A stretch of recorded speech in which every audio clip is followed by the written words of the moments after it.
새로운 집과 첫 번째 균열 제주도의 작은 산마을. 한적한 길 끝에 자리한 작은 집.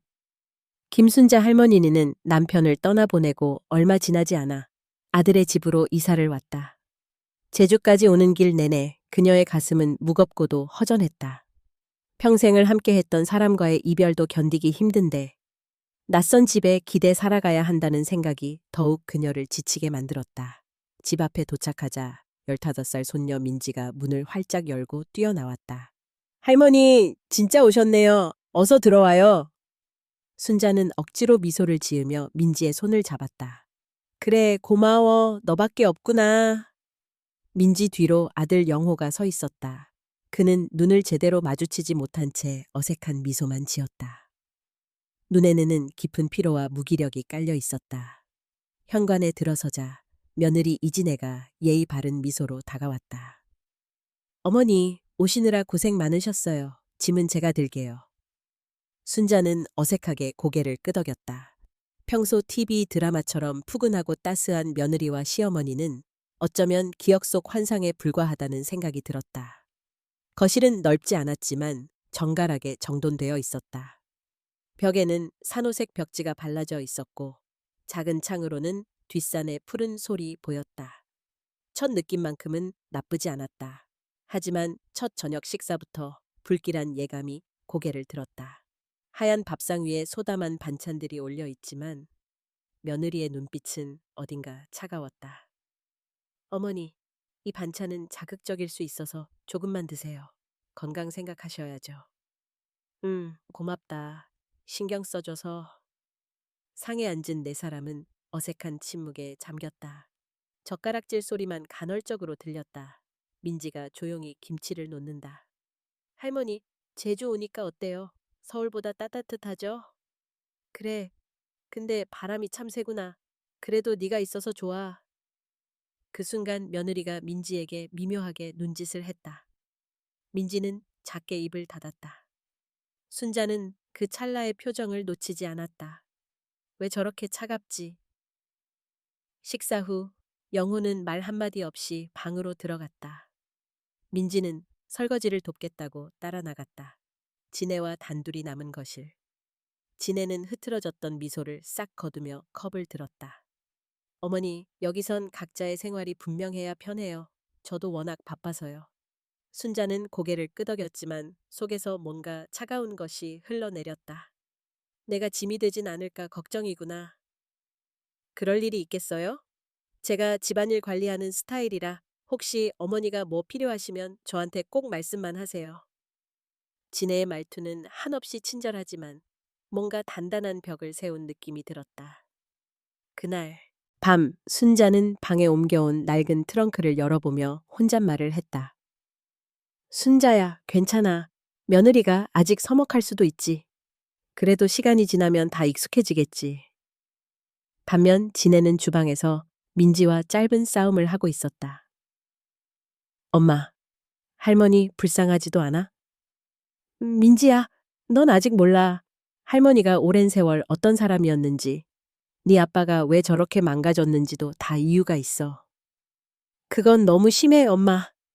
진애는 민지의 말을 끊고 났고 강한 목소리로 말했다. 넌 신경 꺼. 할머니 곁에도 너무 바짝 붙지 마. 다 너 생각해서 하는 거야. 민지는 울컥해서 말을 잇지 못했다.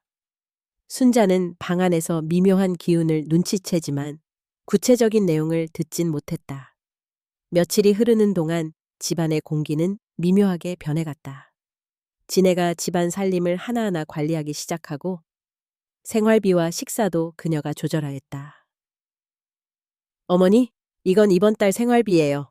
현금보다 제가 직불카드로 대신 관리하는 게 낫죠. 요즘 보이스피싱도 많고요. 순자는 선뜻 거절하지 못했다. 내가 돈 관리를 못 믿어서 그러나? 하루쯤은 영호가 퇴근도 하지 않은 채 집 소파에 멍하니 앉아 있었다. 진애가 냉소적으로 속삭였다. 영호 씨, 어머니가 오시더니 당신 더 심해지네? 영호는 무기력하게 고개를 들었다. 내가 잘못한 걸까? 진애는 깊은 한숨을 쉬더니 작은 목소리로 말했다. 어머니도 당신도 불쌍한데 내가 뭘 어떻게 해? 그날 밤 순자는 영호의 문 앞에 조용히 섰다. 얘야, 괜찮니? 엄마, 나 좀 내버려둬. 그래, 힘들면 뭐든 말해라. 엄마가 곁에 있으니까.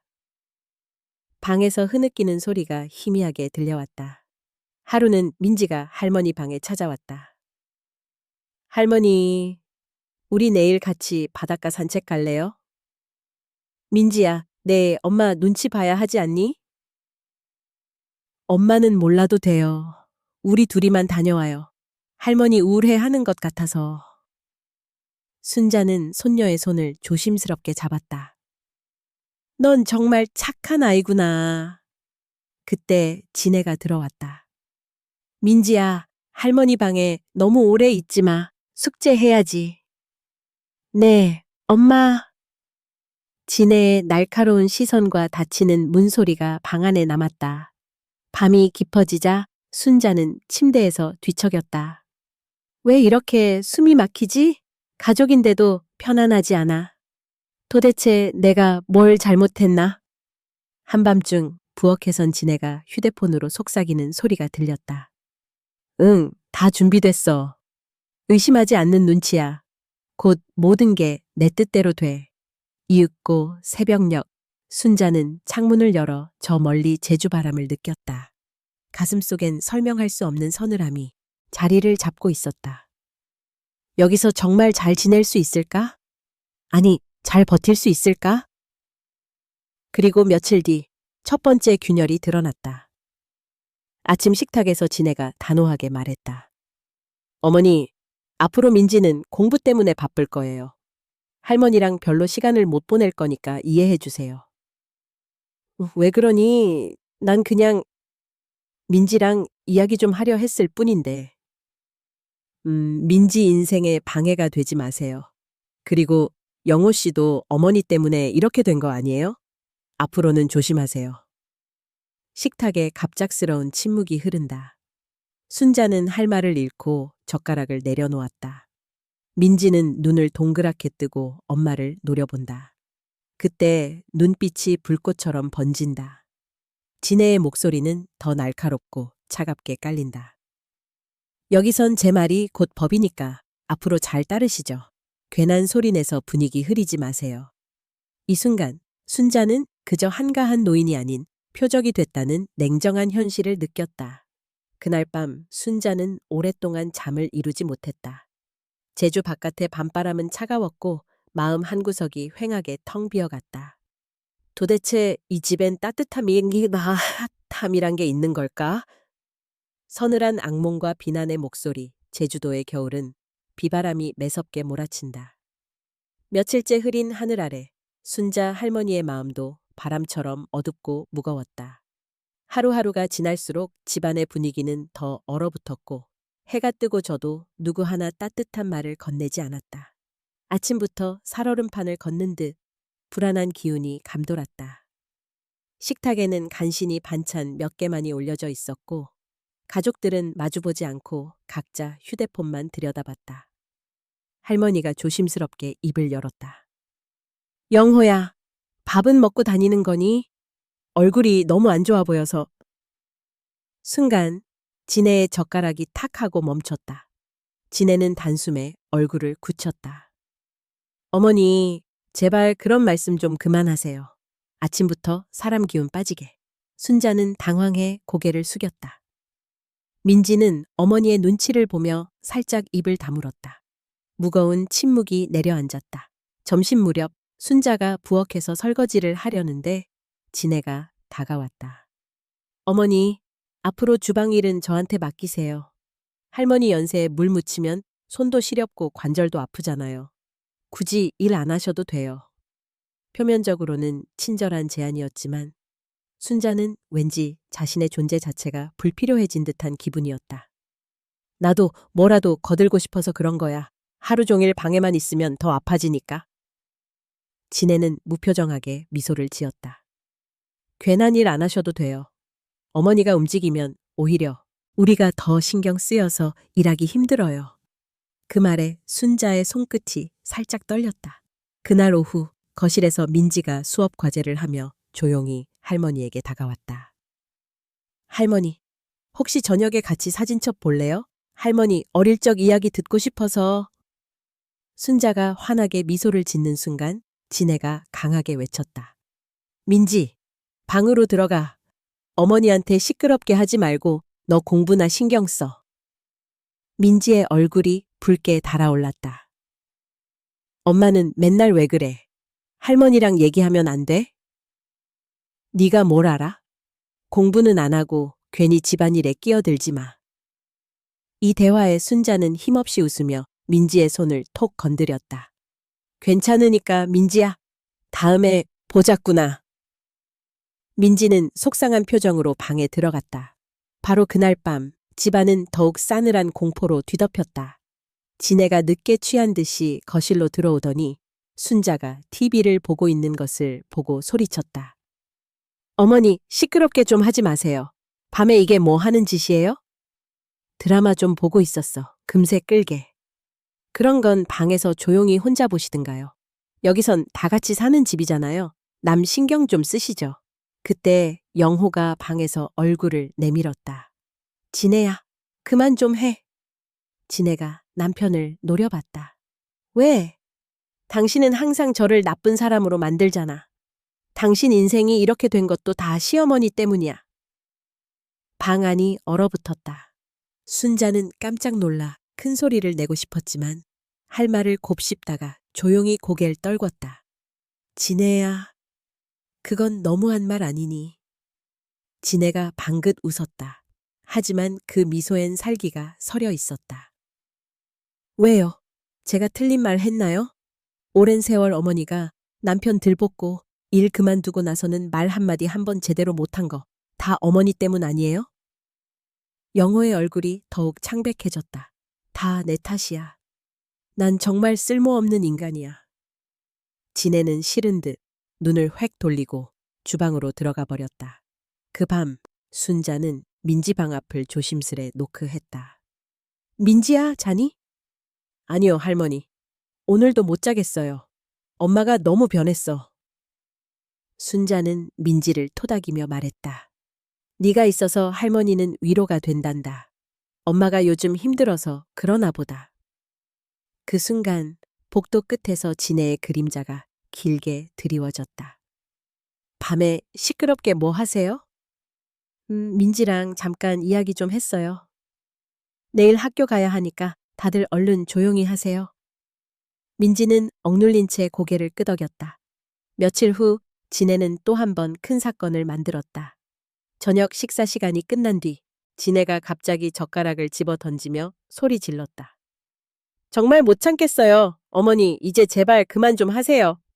순자는 깜짝 놀라 손에 들고 있던 그릇을 떨어뜨렸다. 무슨 일이야, 진애야? 진애는 온몸이 부들부들 떨면서 외쳤다. 알아요? 당신 때문에 이 집이 이렇게 엉망이 됐어요. 영호 씨가 회사에서 잘리고도 아무 말도 못하는 것도 다 어머니 때문이에요. 매일 집에만 틀어박혀 있고 나한테 잔소리만 하고. 목소리는 절규에 가까웠다. 민지가 놀라서 울음을 터뜨렸다. 엄마, 너무해. 할머니는 아무 잘못 없어. 그러자 진애가 민지에게 버럭 소리쳤다. 너도 할머니 편 드는 거니? 그러면 앞으로는 엄마 말도 듣지 마. 순자는 두 손을 모은 채 간절히 애원했다. 진애야, 내가 뭘 잘못한 건지 말로 해주면 고치 마. 제발 화내지 말아라. 하지만 진애는 쏘아 붙였다. 이제부터 할머니는 손자한테도 함부로 다가가지 마세요. 준호, 민지에게 헛소리라도 하시면 제가 정말 가만히 안 둘 거예요. 그 말에 순자는 두려움에 휩싸였다. 이게 진짜 내 며느리가 맞나? 민지는 당장이라도 뛰쳐나가 할머니를 끌어안고 싶었지만 엄마의 매서운 눈빛에 움츠러들었다. 순자의 마음 한구석에서는 점점 어둠이 자라났다. 진애의 눈빛, 행동 하나하나에 뭔가 이상한 기운이 느껴졌다. 단순한 감정이 아니라 무서운 계략의 기운. 그날 밤 순자는 오랫동안 잠을 이루지 못했다. 방 한 구석에 앉아 과거에 행복했던 가족 사진을 한 장 한 장 넘겼다. 내가 뭘 그렇게 미움을 샀단 말인가? 정말 내가 이 집안의 불행인가? 새벽녘 순자는 기척이 이상해 창문을 살짝 열었다. 달빛 아래 마당에 지네가 혼자 서성이고 있었다. 뭔가 카드와 서류를 손에 들고 있었다. 저 시간에 무슨 서류 일을 하지? 저게 뭘까? 순자는 불길한 예감을 지울 수 없었다. 그저 평범한 가족이라 믿었던 며느리가 자신을 향해 점점 돌이킬 수 없는 감정과 행동을 쏟아내고 있다는 사실이 점점 현실로 다가왔다.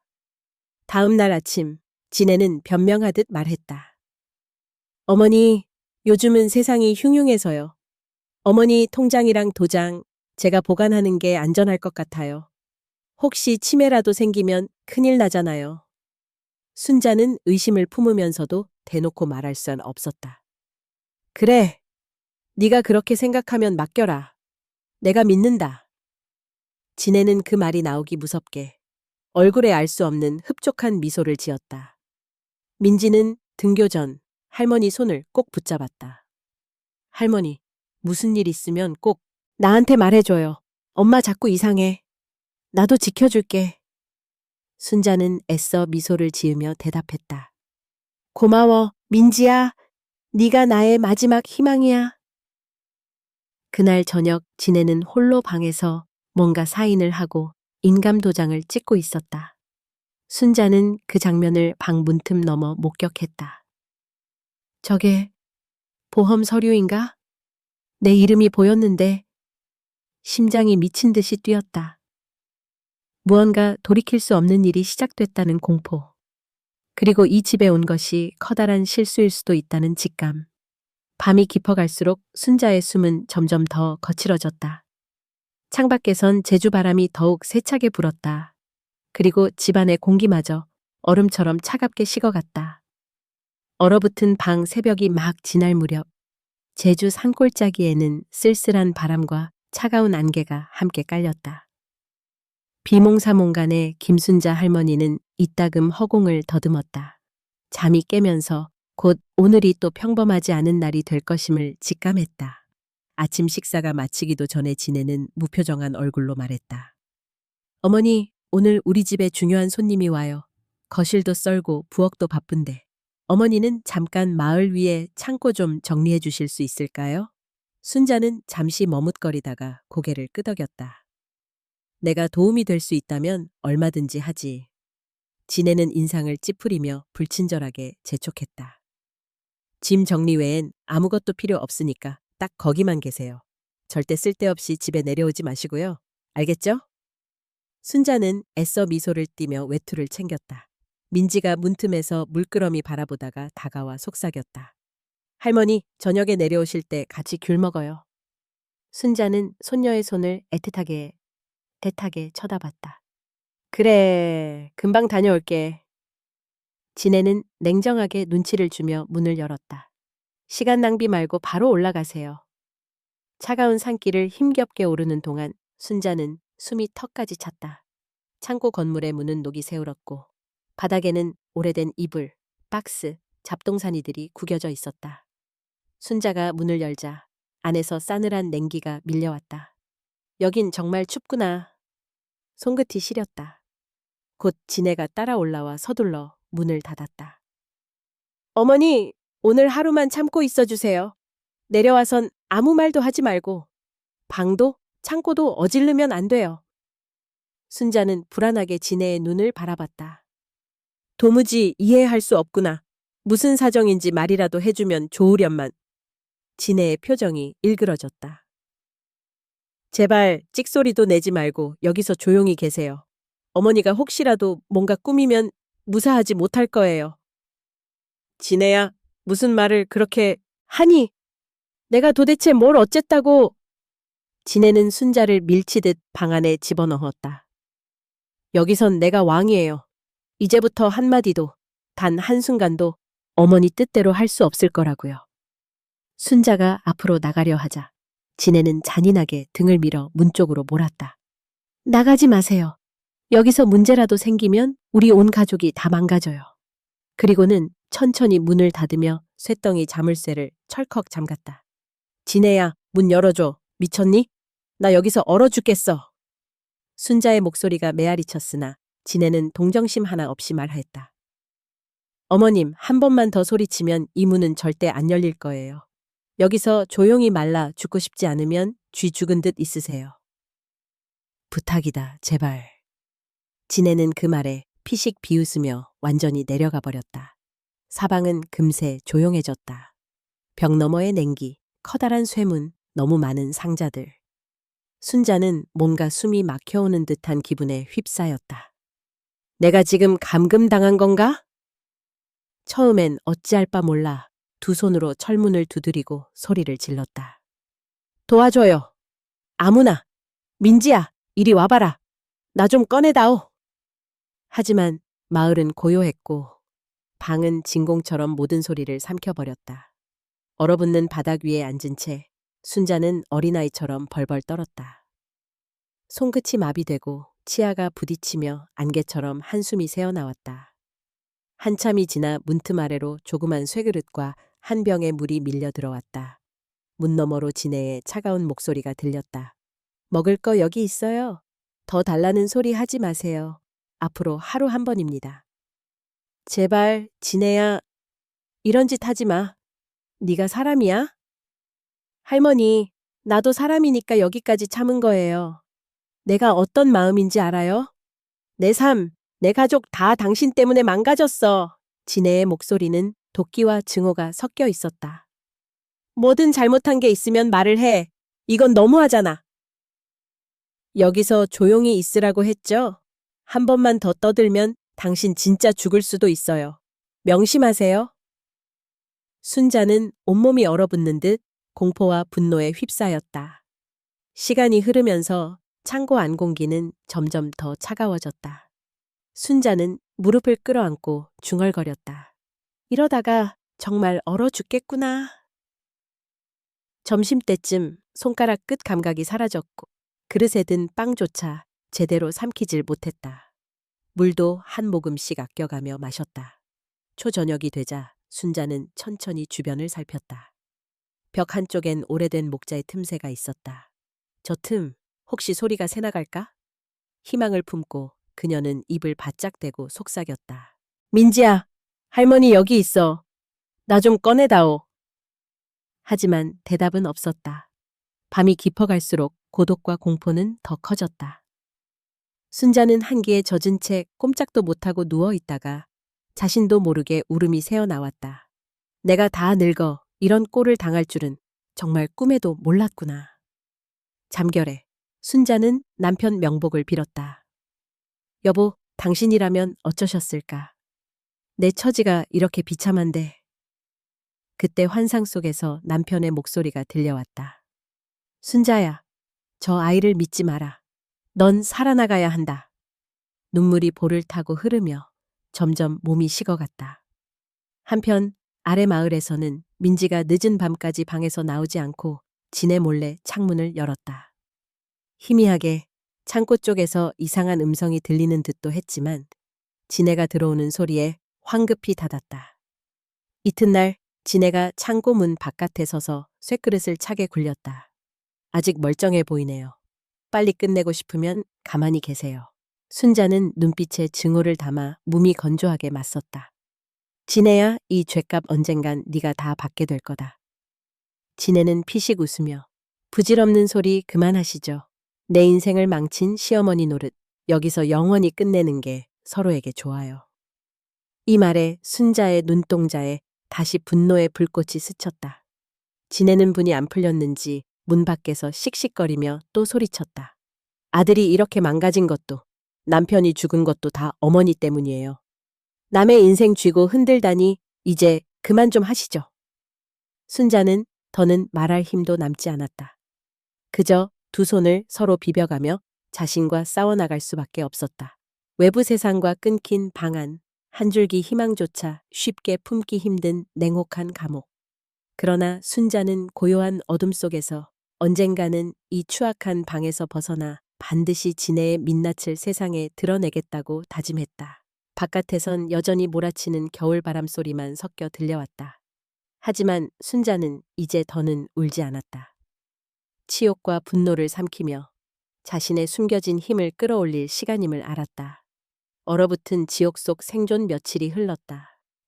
순자는 추위에 점점 몸이 굳어가는 자신을 절실히 느꼈다. 새말 수도 없이 긴 밤과 낮을 창고 안에서 보낸 탓에 시간 감각도 흐릿해졌다. 희미한 빛이 깜박거리는 작은 창틈으로 새어 들어올 때마다 그는 한 번도 느껴보지 못한 고독과 공포로 몸서리쳤다. 벽에 바짝 기대어 앉은 순자의 손등은 이미 까칠하게 트고 손톱은 파랗게 변하기 시작했다. 이불조차 없이 박스 위에 몸을 말아 누우면 꿈인지 환상인지 남편의 목소리가 어렴풋이 들려왔다. 순자야, 정신 차려라. 놈들에겐 절대 진실을 보이지 마라. 그러다 문틈 아래로 빵 한 조각과 물 한 병이 굴려졌다. 이젠 진해의 발걸음 소리만 들어도 몸이 본능적으로 굳었다. 살고 싶으면 여기서 조용히 있어. 어차피 금방 끝날 거야. 괜히 쓸데없이 아들에게 연락이라도 하려고 꿈도 꾸지 마. 이해했어? 진해야, 이게 사람이 할 짓이냐? 날 이렇게까지 해야겠니? 내 인생을 망친 것에 비하면 아직 멀었죠. 진해는 문을 쾅 닫고 사라졌다. 순자는 남은 힘을 다해 쇠로운 그릇에 피어오르는 김을 쳐다보았다.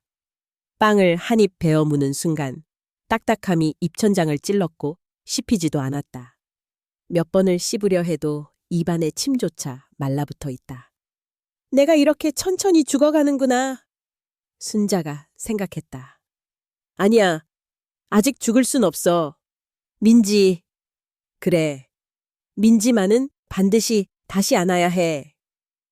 추위와 배고픔, 갈증으로 온몸이 반쯤 부서져 가는 와중에도 더 견디기 힘든 것은 아래층에서 들려오는 가족의 평온한 목소리였다. 밤마다 민지와 영호가 웃는 소리가 꿈결처럼 들려왔다. 즐거운 밥그릇 소리, TV에서 흘러나오는 익숙한 멜로디. 하지만 모두 나와 상관없는 소리였다. 나는 투명 인간이구나. 가족 속의 유령. 어느 날 깊은 밤 순자는 악몽을 꾸었다. 희미한 불빛 속에서 진해가 피투성이 얼굴로 웃으며 다가왔다. 죽어버려. 네가 사라져야 내 인생이 밝아지지. 누군가 뒤에서 순자의 손을 세게 잡았다. 엄마, 일어나세요. 깨어나 보니 꿈이었다. 눈가에 식은땀이 송골송골 맺혀 있었다. 아침엔 창 밖에서 누군가 조심스럽게 발걸음을 옮기는 소리가 났다. 민지일까? 순자는 심장이 터질 듯 방문을 두드렸다. 민지야! 그러나 대답은 들리지 않았다. 바깥엔 정막뿐이었다. 순자는 며칠째 땀을 제대로 닦지도 제대로 씻지도 못했다. 옷은 점점 축축해졌고 냄새가 배었다. 춥고 땀이 식자 추위는 더 심해졌다. 손끝은 점점 저리고 다리 근육이 경련을 일으켰다. 그 와중에도 머리는 쉬이 포기하지 않았다. 지금 죽으면 진해가 원하는 대로 돼버린다. 아니야, 반드시 살아나가 복수한다. 순자가 문 쪽으로 다가가 기어들어가는 듯한 목소리로 중얼거렸다. 하느님, 부디 저를 포기하지 말아주세요. 그는 주위를 둘러보다가 벽 틈을 가만히 두드렸다. 혹시 밖에 소리가 새어나갈까? 민지가 듣지 않을까? 몇 번이고 벽에 손톱으로 긁어 SOS 기호를 내봤다. 손끝에 피가 배었지만 그만둘 수 없었다. 문득 머릿속이 핑 돌았다. 영양실조와 탈수 때문이었을까? 아니면 극도의 공포 때문이었을까? 빙글빙글 천장이 도는 느낌에 순간 까무룩 쓰러져 버렸다. 얼마나 시간이 흘렀을까? 누군가 자신의 뺨을 다정하게 만지는 듯했다. 순자야, 힘내라. 넌 강한 여자야. 순자는 눈을 떴다. 그래, 난 할 수 있어. 민지를 위해서 다시 살아야 돼.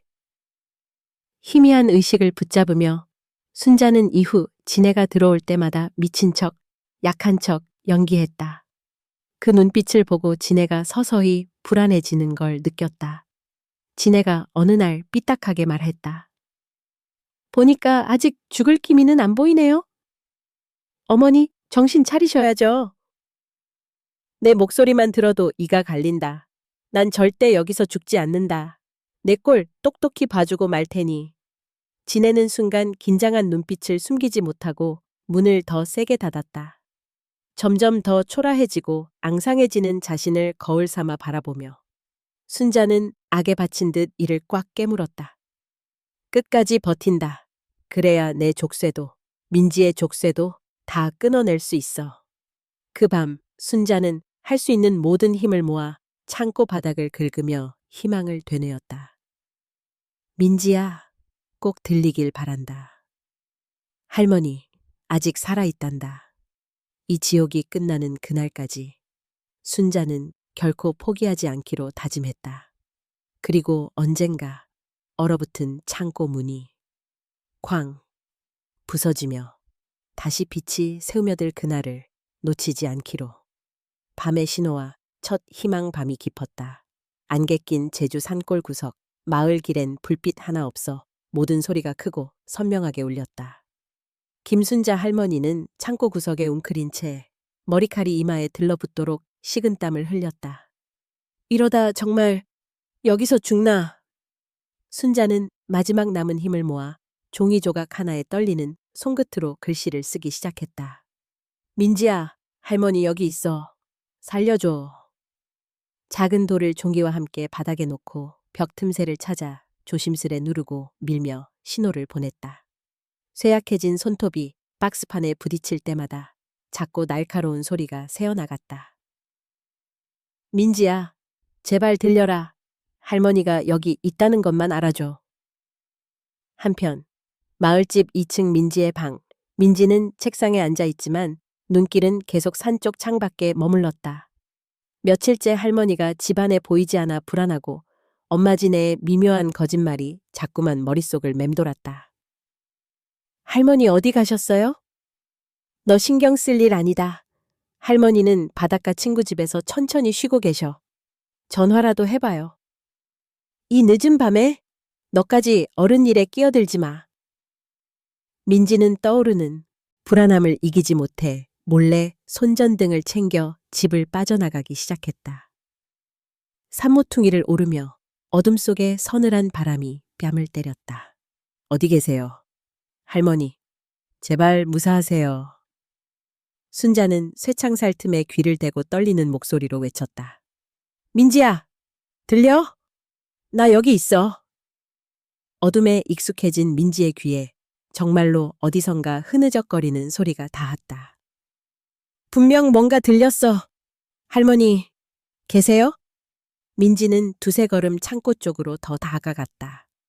바깥에서 자물쇠에 손을 대보려 했지만 튼튼하게 채워진 자물쇠는 꿈쩍도 안 했다. 순자는 미친 듯이 바닥을 내리쳤다. 살려줘! 민지야! 할머니 여기 있어! 마침 그때 집에서 진애의 전화를 받은 민지는 놀란 듯 움찔했다. 민지, 어딨니? 왜 대답 안 해, 나에? 네 엄마 말 안 들을래? 민지는 황급히 손전등을 껐다. 엄마, 그냥 산책했어요. 곧 내려갈게요. 진애는 통화가 끝나자마자 방문을 박차고 뛰쳐나왔다. 민지야, 내가 어딜 가지 말랬지?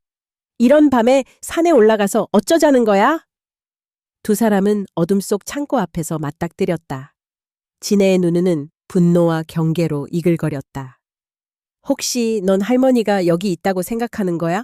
네가 뭘 알아? 엄마, 솔직히 말해줘. 할머니 대체 어디야? 왜 아무도 할머니 전화 안 받게 해? 네가 무슨 수로 찾을 수 있을 것 같아? 엄마를 의심해? 엄마가 들키면 끝장이라는 거 알아? 민지는 이를 앙다물고 진애를 노려봤다. 할머니한테 무슨 짓 했는지 다 밝혀낼 거야. 나 경찰에 신고할 거야. 진애는 민지의 뺨을 세게 쳤다. 입 다물어! 너 정말 엄마한테 덤비고 싶어? 공기는 비린 피 냄새처럼 긴장 속에 뒤섞였다.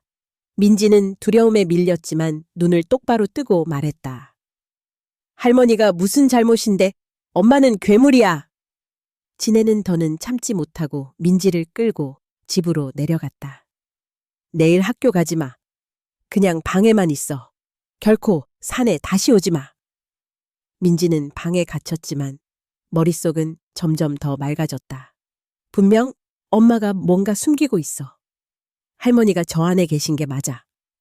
민지는 창문을 살짝 열고 폰 플래시에 신호를 보냈다.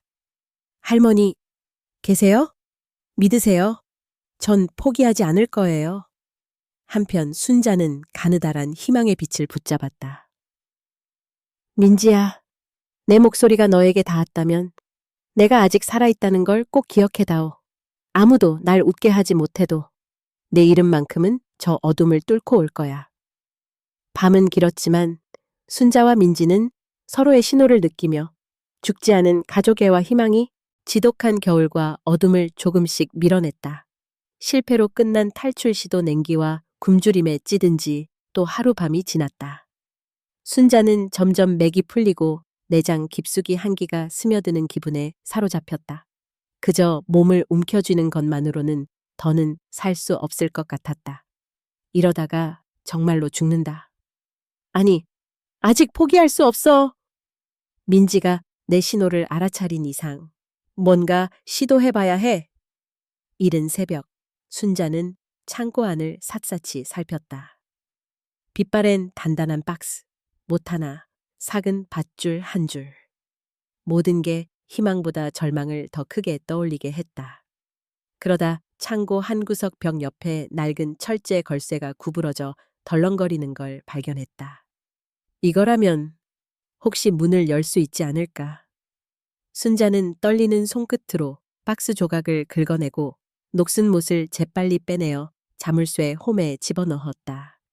작은 소리가 나자 심장이 마구 뛰었다. 그 순간 등 뒤에서 바스라지는 소리가 들렸다. 순자는 온몸을 고추세웠다. 혹시 지금이라면 사력을 다해 목청껏 외쳤다. 살려주세요.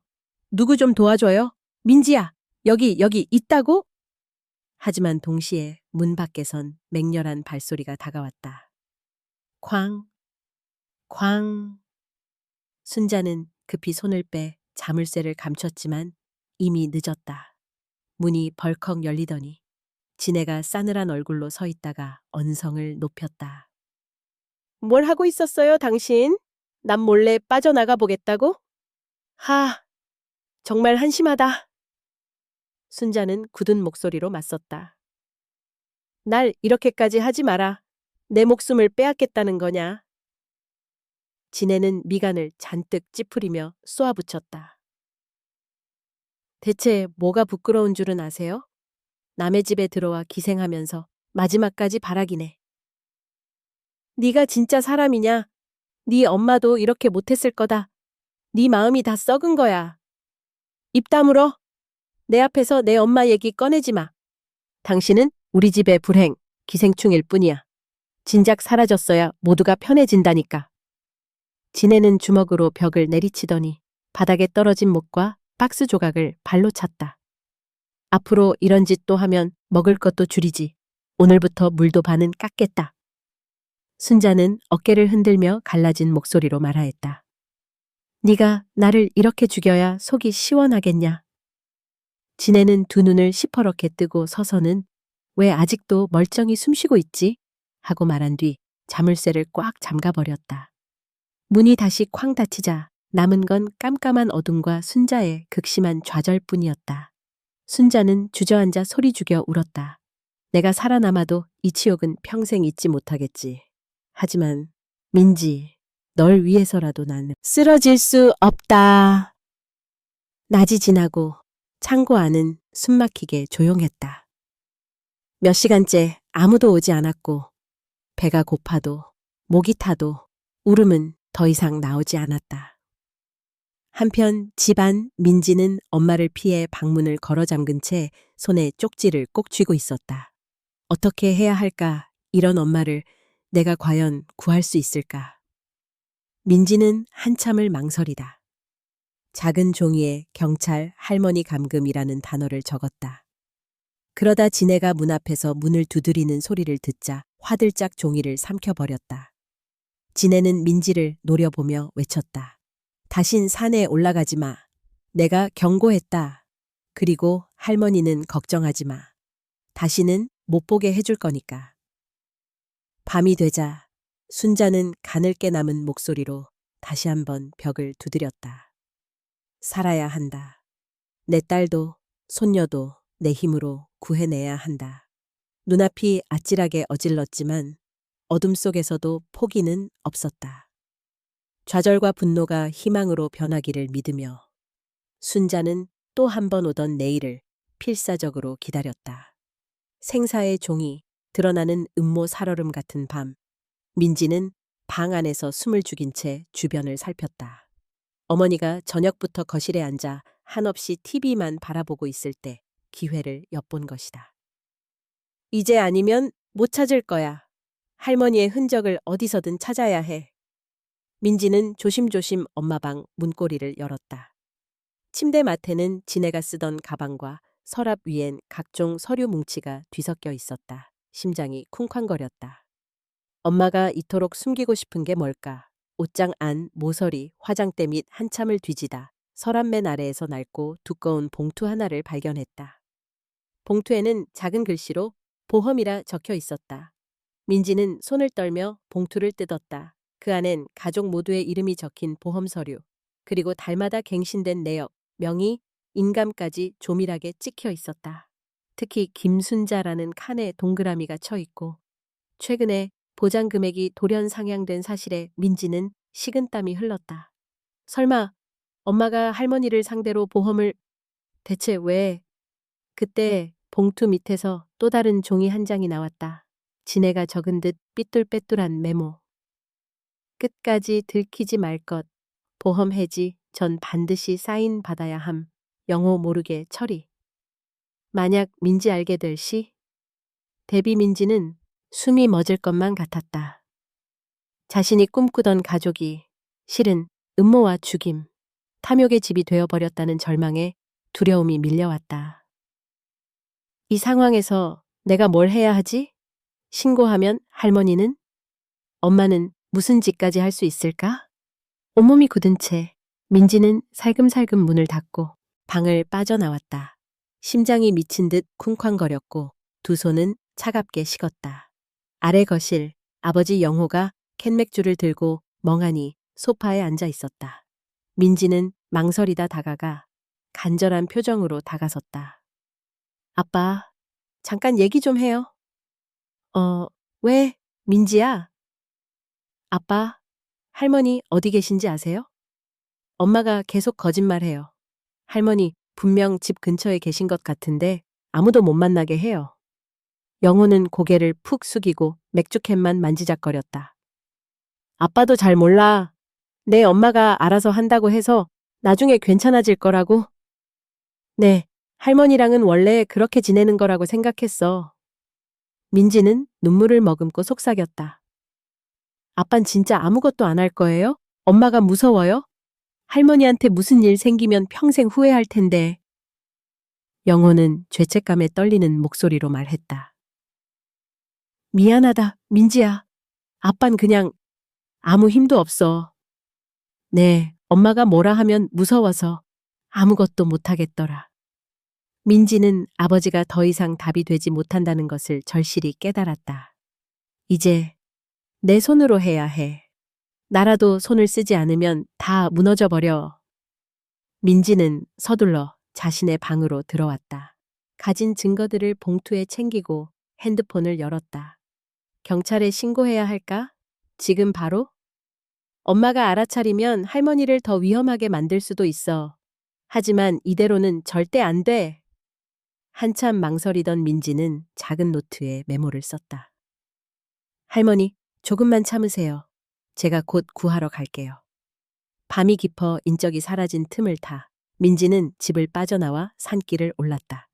숨을 헐떡이며 어둠 속을 달려 손전등 불빛으로 조심스럽게 창고 주변을 맴돌았다. 철문을 두드리며 속삭였다. 할머니, 민지예요. 곧 꺼내드릴게요. 할머니, 꼭 버티세요. 제가 여기 있어요. 절대 포기하지 마세요. 안쪽에서 쇠약하게 들려오는 할머니의 목소리가 미약하게 남아 대답했다. 민지야, 넌 내 마지막 희망이란다. 떠는 손을 달래며 민지는 마지막 결심을 다졌다. 이번엔 반드시 내 손으로 할머니를 지키겠다. 저 멀리 집 쪽에서 지네의 불빛이 움직였다. 산속 창고와 어둠, 그리고 가족의 악몽이 얽혀있는 긴 밤이었다. 그러나 절망 한가운데에서 민지의 두 주먹만은 굳게 쥐어졌다. 피눈물의 대치창 밖엔 세찬 바람이 울부짖고 새벽녘 산속 창고 앞 어둠은 더 짙어만 갔다. 민지는 숨을 헐떡이며 달려와 창고 앞에 멈춰섰다.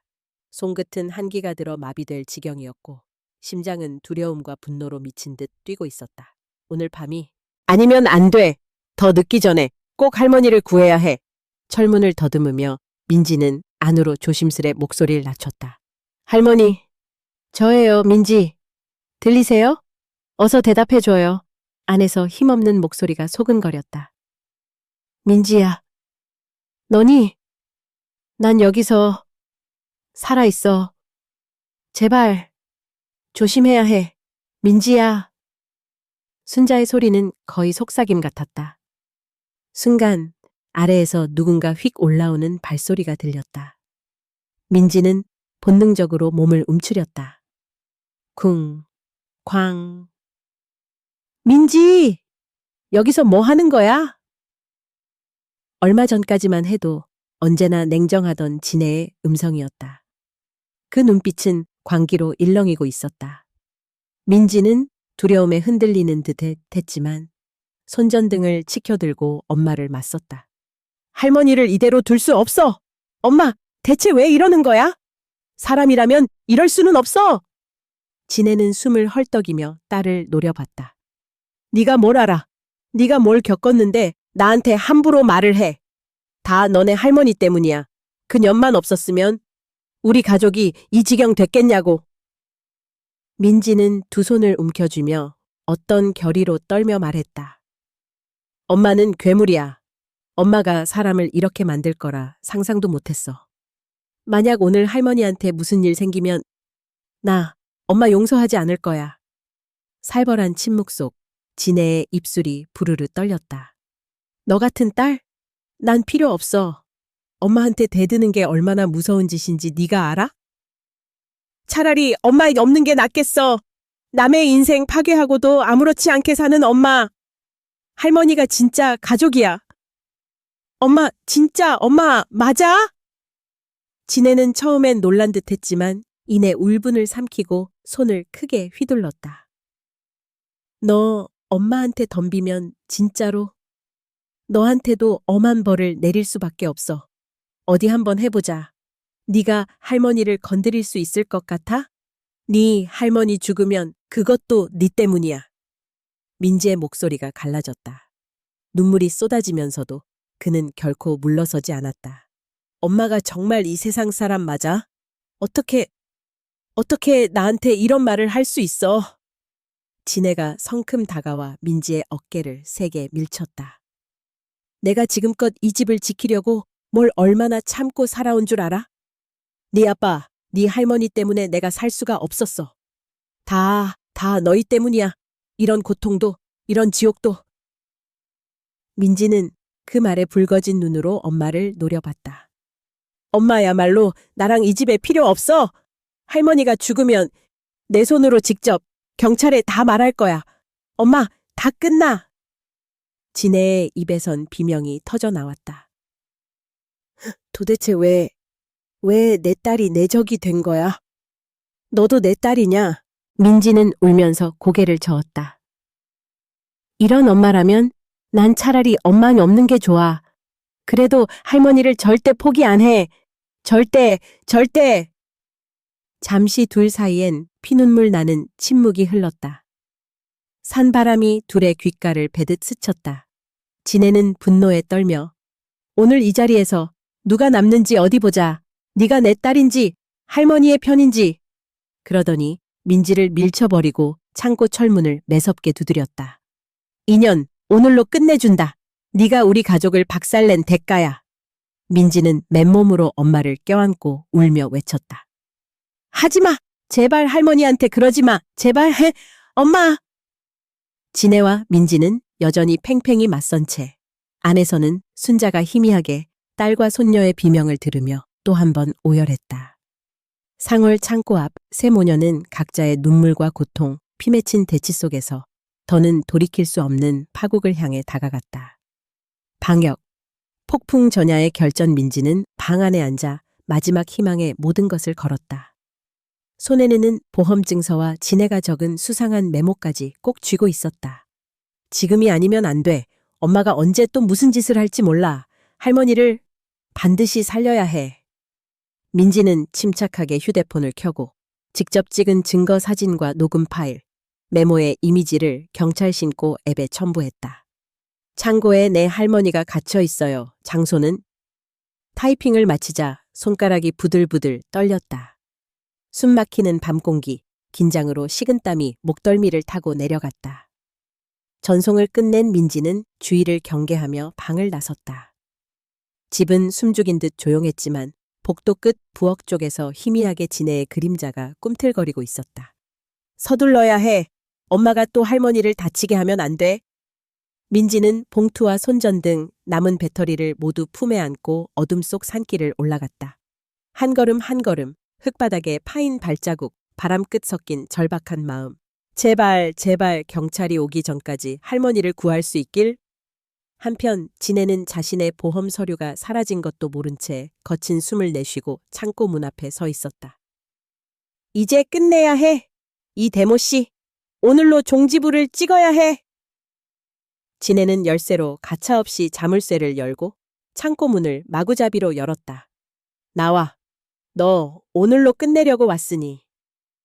순자는 거의 기절 직전이었으나 진혜의 광기에 마지못해 몸을 움직였다.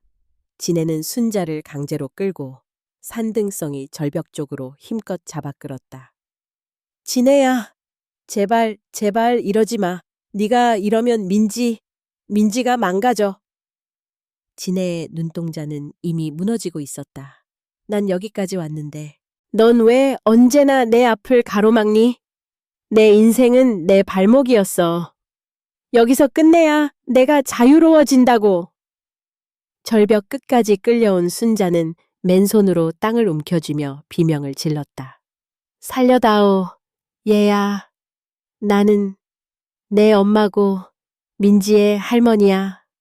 진혜는 이를 악물고 순자의 어깨를 벼랑으로 밀쳐낸다. 너만 없어지면 돼. 이렇게까지 한 게 다 너 때문이야. 가라! 죽어버려! 바로 그 순간 민지가 산등성 뒤쪽에서 돌 하나를 집어 던졌다. 딸깍. 돌 맞는 소리와 함께 진혜는 놀라 뒤돌아섰다. 엄마! 그만해! 할머니를 놓아줘! 엄마가 진짜 인간이라면 지금 멈춰! 진혜가 흠칫하고 민지를 노려봤다. 어디서 나타났어? 내가 여기서 널 똑같이 해줄 수 있다는 거 몰랐어? 민지는 숨이 턱 막히면서도 더 다가갔다. 할머니를 해치면 나도 가만히 안 있어. 이미 경찰에 다 신고했어. 이대로 두면 엄마 인생도 끝장이야. 진혜는 사방을 휘둘러 보더니 도리어 광기 넘치는 웃음을 터뜨렸다. 경찰? 그래. 어디 한번 오라고 해. 나도 더는 잃을 게 없으니까 여기서 끝장을 보자.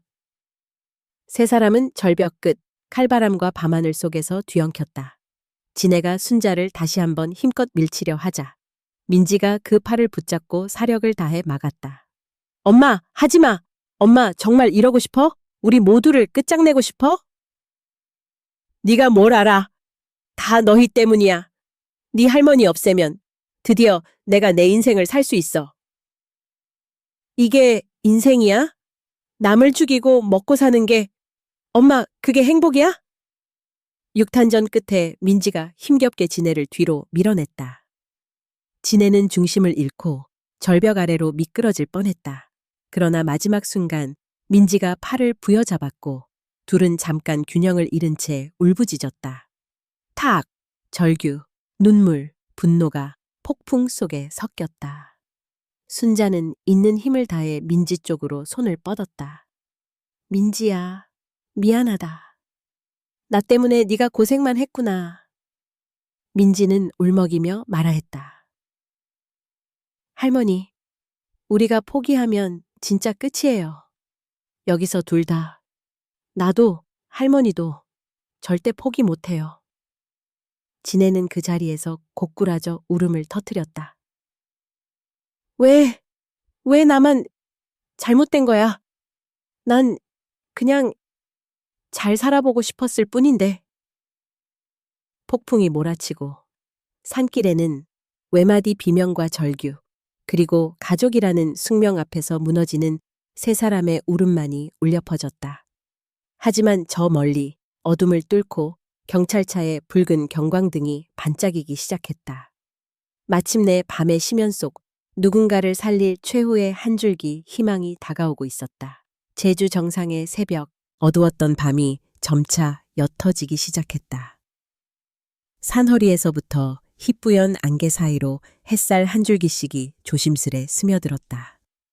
밤새 몰아쳤던 바람도 잠잠해지고 피로와 상처로 흔들리던 세 사람은 얼어붙은 듯한 침묵 속에서 저마다 다른 눈물을 삼키고 있었다. 멀리서 사이렌 소리가 점점 가까워졌다. 붉은 경광등이 어둠 속을 갈라지듯 돌아가고 이윽고 산길을 비집고 경찰차와 구급차가 멈춰섰다. 민지는 할머니 순자를 꼭 껴안은 채 눈물을 글썽이며 경찰을 향해 소리쳤다. 여기요! 여기 좀 도와주세요. 할머니가 많이 힘드세요. 경찰들이 재빨리 달려와 진혜에게 수갑을 채웠다. 진혜는 옷자락이 풀어진 채 눈물이 범벅된 얼굴로 끝내 울음을 터뜨렸다. 왜 내가 이런 꼴이 되어야 해. 모두 나 때문이야. 다 싫어. 경찰 한 명이 민지와 순자에게 다가와 조심스럽게 묻는다. 괜찮으세요? 할머니 어디가 다치셨어요? 혹시 의식은 있으세요? 민지는 떨리는 손으로 순자를 일으켜 세웠다. 네, 의식은 있으세요. 밤새 창고에 갇혀서 너무 추웠어요. 구급대원들이 순자에게 담요를 둘러주며 침착하게 혈압과 상태를 체크했다. 순자는 노쇠한 손으로 민지의 뺨을 살며시 쓰다듬었다. 민지야, 널 다시 안을 수 있을 줄 몰랐다. 살아줘서 정말 고맙다. 민지도 울음을 터뜨리며 할머니의 어깨에 고개를 묻었다. 할머니가 없었으면 저도 못 버텼을 거예요. 저 할머니 구하겠다고 맹세했어요. 이윽고 경찰은 진혜를 경찰차로 이끌었다. 진혜는 마지막처럼 민지와 순자를 돌아보며 쉬이 용서받지 못할 눈으로 말했다. 그래도 나는 딸이었고 엄마였어. 그녀는 뒤돌아 고개를 떨군 채 경찰차에 실렸다. 그녀의 마지막 눈물은 얼어붙은 산마루에 한참을 남았다. 한편 며칠째 술기운에 망가져 있던 영호는 경찰 신고를 받고 겨우 몸을 일으켜 산을 달려왔다. 아내가 연행되는 모습을 멀리서 본 그는 바닥에 주저앉아 두 손으로 얼굴을 감싸쥐었다. 민지야, 난 왜 아무것도 못했을까? 가족을 지키지 못한 게 이렇게 쓰라린 줄 몰랐다. 민지는 중얼거리는 아버지를 바라보다가 조심스럽게 다가가 그의 손을 잡았다. 아빠, 이제 정말 달라져야 해요. 할머니도, 아빠도, 저도. 우리 누구도 다시는 외면하면 안 돼요. 영호는 흐느끼며 민지와 순자를 번갈아 바라보다 조용히 고개를 끄덕였다. 그렇게 폐허처럼 무너진 가족은 비로소 진짜 마주보기를 시작했다. 새벽빛은 점점 밝아와 산정상공에서 붉은 태양이 떠올랐다. 제주의 들판과 바다, 숲과 작은 집들 위로 햇살이 쏟아졌고 피비린내 나던 밤은 서서히 빛 속에 사라졌다. 구급차 안에서 이불을 덮고 쉬는 순자는 민지의 손을 놓지 않았다. 넌 어떤 어둠 속에서도 내 이름을 불러줬지. 그래서 내가 버틸 수 있었어. 민지야, 고마워. 민지는 조용히 웃었다. 저도 할머니가 있어서 두려움을 이겨낼 수 있었어요. 할머니가 제 가족이에요. 이제 2번 다시 할머니 손 놓지 않을 거예요. 잠시 후 경찰서로 가는 진해의 차가 산길을 따라 멀어져 갔다. 그녀의 뒷모습은 누구보다 쓸쓸했지만 동시에 자신이 저지른 죄의 무게를 혼자 걸머질 결의가 엿보였다. 영호는 땅을 오래도록 바라보다 고개를 들었다. 이젠 진정한 가족이 되자. 서로 외면하지 않고 함께 걷자. 민지와 순자는 서로를 꼭 안았다. 냉기 어린 새벽, 새로운 시작이 제주의 높은 하늘 위로 힘차게 떠올랐다. 이윽고 가족은 산에서 내려와 깨어나는 제주 마을 햇살 속을 천천히 걸어 내려왔다. 그들의 걸음 위 밤새 내린 이슬과 눈물이 차가웠지만 희망의 빛이 그것마저 따뜻하게 녹이고 있었다. 이제 진짜 가족이 되어 다시 시작하자. 제주의 햇살 아래 그들의 새 아침이 밝아왔다.